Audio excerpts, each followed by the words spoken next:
So mga lodi, no, yung hagdanan dito na nililiot natin, which is yung gusto nila ay isang diretso lang, isang bagsak lang, pero it turns out na masyadong matarik, no. Kaya nag-come up sila ng solusyon, no? Kasi ayaw talaga nila ng may naka-OSD dito, kasi yung propose natin ay magkaroon dito ng L-type yung hagdanan dapat hanggang doon. Aakyat dito, yan, tapos pag ano na, para mas magaan, ano, hindi siya matarik.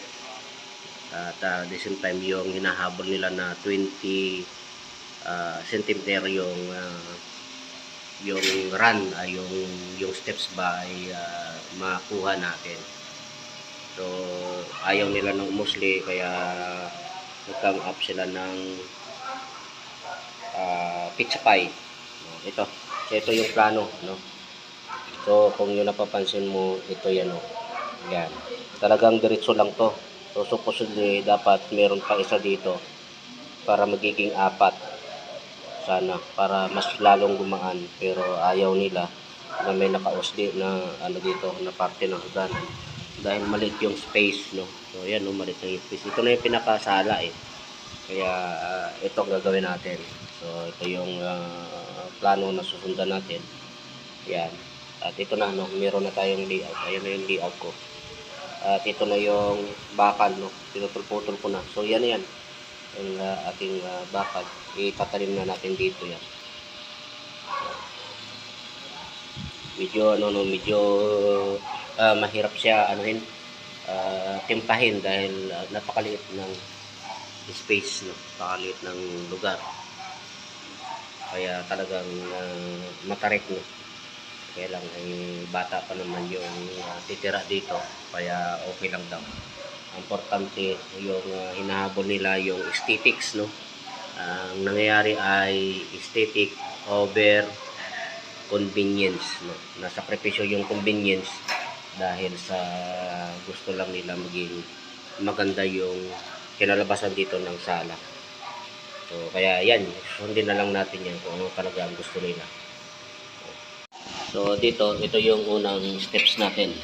Yan. Ito siya. Yan, ginuhito na natin. Niyap na natin dito ako. Yan, dito. Tapos pangalawa, ito. Ito yung pangatlo. So ito na yun. Yan.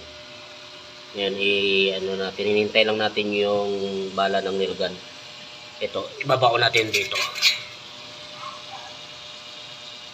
Yan. Yung kasi ito, bubuhusan ito, kaya magtatanim tayo ng bakal dyan. Hintayin lang natin yung bala ng nail gun para makikasa na natin.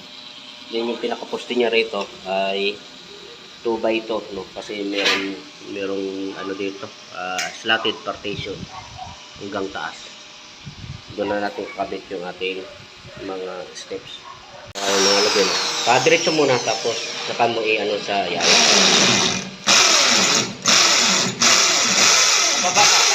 Kababa.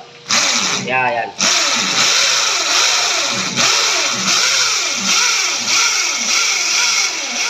Op. So ganun mga lodi, pag nagbari na nang may tatanim ka na bakal, so dapat yung talim kababa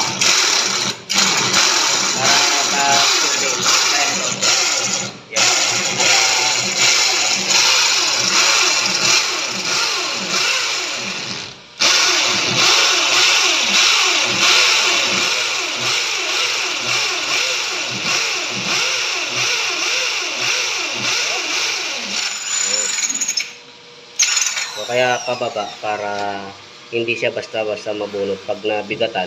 Siyempre dahil nakapababa, lalaban ngayon itong 10mm. So yung 10mm na binabao natin ay 7 cm, no, 3 inches. At ibabao natin lahat ganito. Kasi itong pader ay nasa 5 inches lang ito. Kung mahaba, nakatumakbo sa kabila.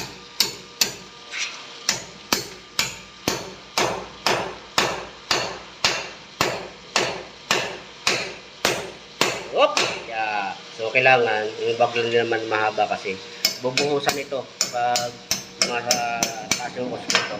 Baka lumabas sa halo. So ito, meron pa rin tayong ilagay na nail gun para stable yung pagbutas natin, hindi galaw-galaw.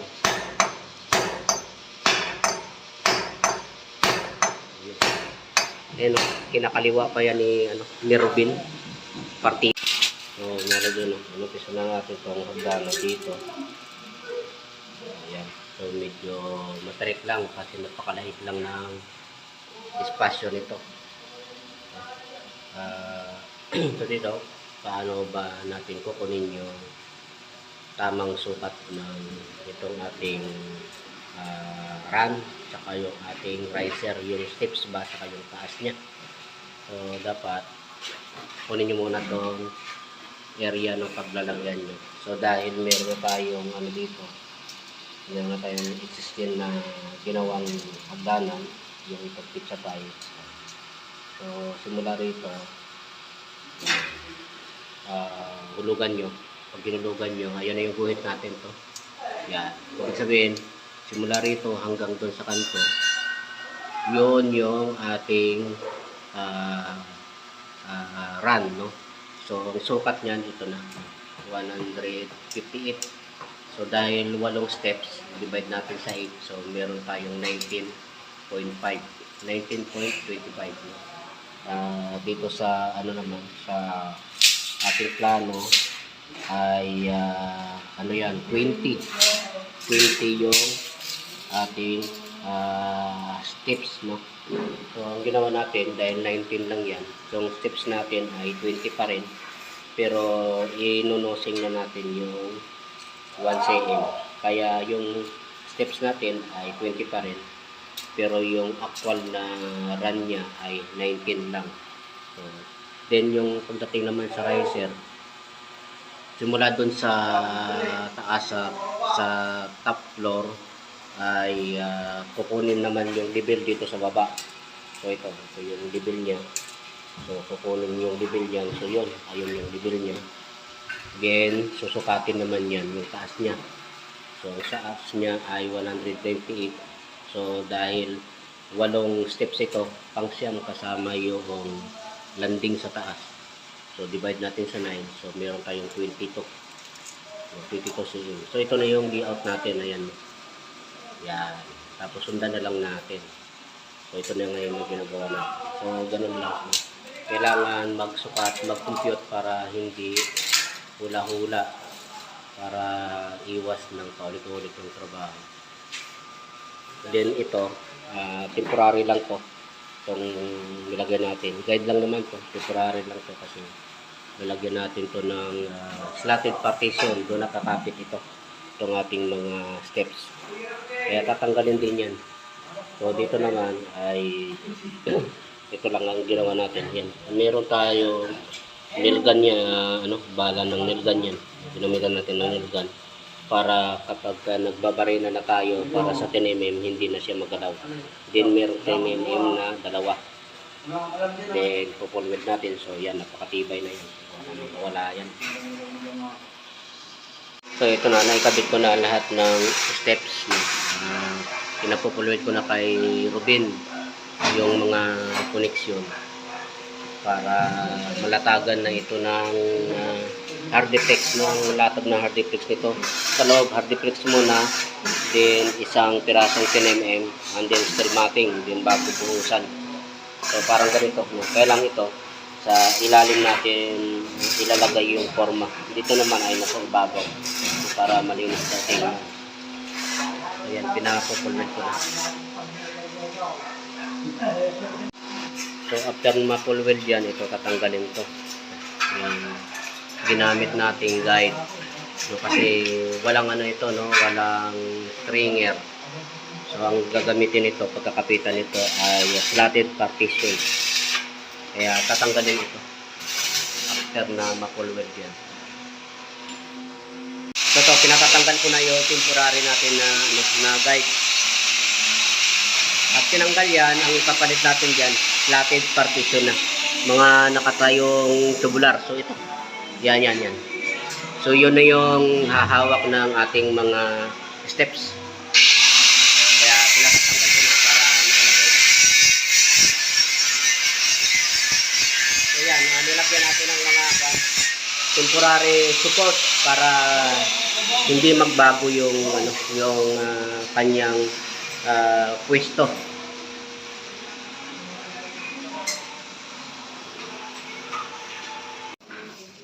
So ito na, no, tinanggalan natin yung temporary na guide natin dito. So bukas ready na to sa paglagay ng mga tubular.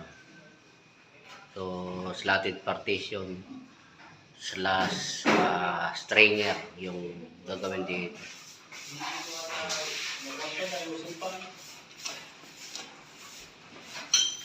So ito na, no, nilagay ko na yung frame ito ng slatted partition slash stringer, no, kasi dito rin ikakapit yung itatayo natin mga tubular dito, ay dito rin ikakapit itong ating mga steps.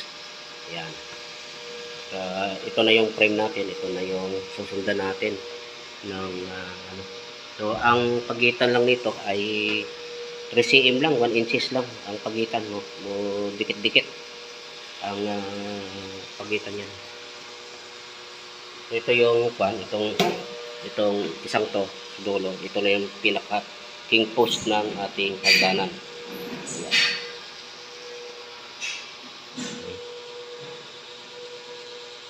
So ito yung malog din, nakapaglagay na tayo ng partial na slatted partition. Napakaraming tubular na tuba ito ang ginamit. So kasi ito, yung bawat isa nito ay isa na 370 ang taas niyan. So hindi naman pwede ang dugtong kasi medyo manipis lang, kaya buo-buo ang gagamitin. So dito, ayan. Ayan, yan. Ito itsura niya. Yung mga steps dito na nakakapit. So kung napapansin nyo ay dikit na dikit, no? Maganda yung fit up natin. At dito, ayan, no? Tuwid na tuwid, no? So yun. Para hindi tayo masita sa trabaho. Kailangan ayusin. So, ito na. Ito lang lalagyan ng ito ng hardiplex, then steel matting, then may tinamin pa ito sa ilalim, then bubutusan. So hintayin na lang natin yung darating pa sa Lunes na materyales. So ayan ang itsura niya. Yan, tawag dyan ay slatted partition slash stringer, dahil dito nakakabit yung ating mga steps. At dito mga lodi, no, kailangan ito naka full weld, no?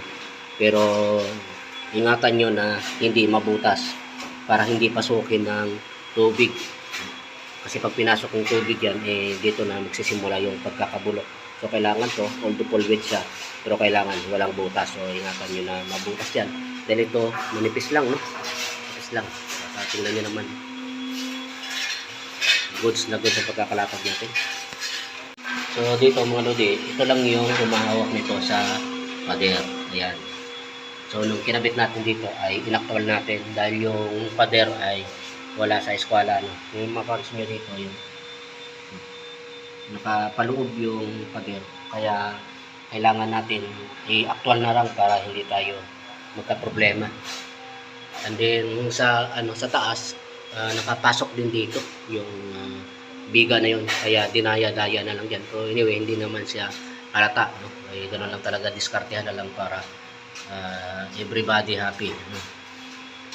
So ito, yan, bala to ng nail gun, yan, dalawa, yung para stable na binabarinahan natin, then tataniman ng bakal, dalawa, then i-welding. So malalim yan, 7 cm ang nakabaon dyan, kaya walang kawala yan, matibay, no? Kahit na dambuhala pang umakyat dito ay hindi yan babagsak. So ito, no, nabuhusan na ito kahapon at na-finish na yung ibabaw niyan.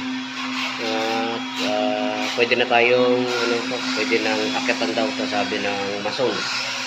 So yung forma nito ay nandito sa ilalim, ayan, sa loob yung hardiplex. Pero ito kasi malapad ito, at medyo kailangan ng dito ng maraming bakal Kaya ang ano dito, yung forma ay nasa ilalim. Kasi ito manipis lang, no? 1 in 1 half lang yung pinalagay sa atin. So dapat ito mga 2 by 2 na ano dito na angle bar para medyo makapal at para makapaglagay ng mga 10 mm. So ito, ang 10 mm ito ay isa lang.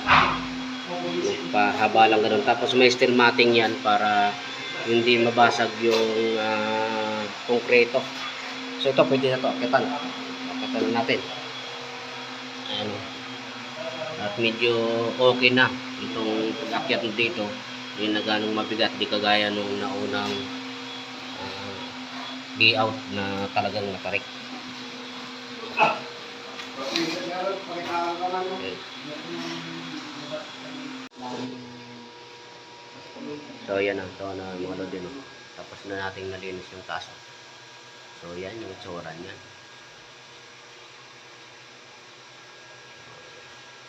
Yung hagdanan nasa loob.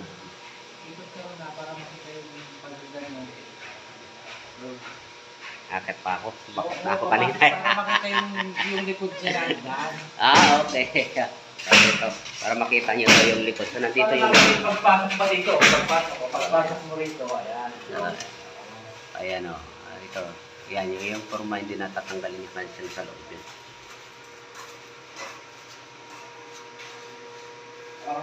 Makitid lang talaga ang hagdanan. Minimalist.